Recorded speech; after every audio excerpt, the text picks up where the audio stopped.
अस्सलामुअलैकुम ख़वातीन और हज़रात, आई स्टोरीज़ एक नई वीडियो लेकर आपकी खिदमत में हाजिर है। उम्मीद है आप सब लोग बिल्कुल खैरियत से होंगे। ख़वातीन और हज़रात, आज की वीडियो औरत के सब्र के बारे में है। औरत का एक ऐसा सब्र जिसके बदले में अल्लाह ताला ने उसे वो सब कुछ नवाज दिया जो कि उसके वहमो गुमान में भी नहीं था। आज की स्टोरी इंतहाई दिल को छू लेने वाली और इंफॉर्मेटिव स्टोरी है।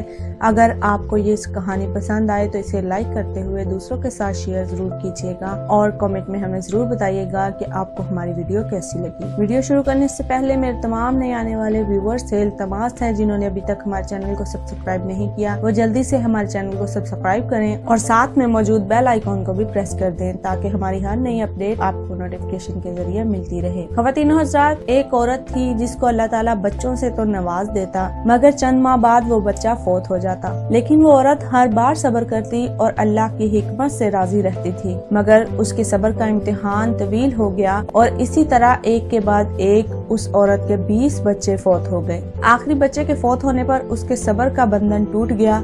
वो आधी रात को जिंदा लाश की तरह उठी और अपने खालके हकीकी के सामने सर सजदे में रख के खूब रोई और अपना गम बयान करते हुए कहा, ऐ कोनो मकान के मालिक, तेरी इस गुनाहगार बंदी से क्या खता हुई कि साल में 9 महीने खूने जिगर देकर इस बच्चे की तकलीफ उठाती हूँ और जब उम्मीद का दरख्त फल लेता है तो सिर्फ चंद माह इसकी बहार देखना नसीब होता है। आए दिन मेरा दिल खून का शिकार होता है और मेरा बच्चा परवान चढ़ेगा भी कि नहीं। ऐ दुखी दिलों के भेज जानने वाले, मुझ कमजोर पर अपना लुत्फ और करम फरमा दे। रोते रोते उसे ऊँग आ गई। ख्वाब में एक शिगुफ्ता पुरबहार बाग देखा जिसमें वो सैर कर रही थी कि सोने चांदी की ईंटों से बना एक महल नजर आया जिसके ऊपर उस औरत का नाम लिखा हुआ था। बागात और तजल्लियात देख के वो औरत खुशी से बेखुद हो गई। महल के अंदर जाकर देखा, इसमें हर तरह की नेमत मौजूद थी और उसके तमाम बच्चे भी उसी महल में मौजूद थे जो उसे वहाँ देखकर खुशी से झूम उठे थे। फिर इस औरत ने एक गैबी आवाज सुनी तो उसने अपने बच्चों के मरने पर जो सब्र किया था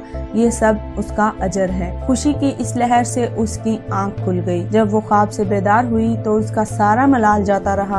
उसने भीगी हुई आंखों से अर्ज की, या इलाही, अब अगर तू इससे भी ज्यादा मेरा खून बहा दे तो मैं राजी हूँ। अब अगर तू सैकड़ों साल भी मुझे इसी तरह रखे तो मुझे कोई गम नहीं। यह इनामात तो मेरे सब्र से कहीं ज्यादा है। नाज़रीन सामाइन, इस हकायत से ये सबक मिलता है कि इंसान को हर हाल में सब्र का दामन थामे रखना चाहिए, क्योंकि यही चीज इंसान को अल्लाह के करीब करती है। नाज़रीन सामाइन, मुसीबतें, परेशानियाँ और दुख ये अल्लाह अपने बंदों पर इसलिए भेजता है कि वो उनके दर्जात बुलंद करना चाहता है। सब्र करने वालियों और सब्र करने वालों के लिए ये सब इनामात होते हैं। सब्र करना वलियों और पैगंबरों का शेवा है। सब्र करने से इंसान ऐसे दर्जात पा लेता है जो बड़े बड़े इबादत गुजार नहीं पा सकते। उम्मीद है वीडियो आपको पसंद आई होगी और वीडियो ने आपकी रहनुमाई भी की होगी। अपनी एक और खूबसूरत सी वीडियो के साथ फिर हाजिर होंगे। तब तक हमें दीजिए इजाजत। अपना और अपने साथ दूसरों का ढेरों सारा ख्याल रखिएगा। हमें अपनी दुआओं में याद रखिएगा। अल्लाह हाफिज।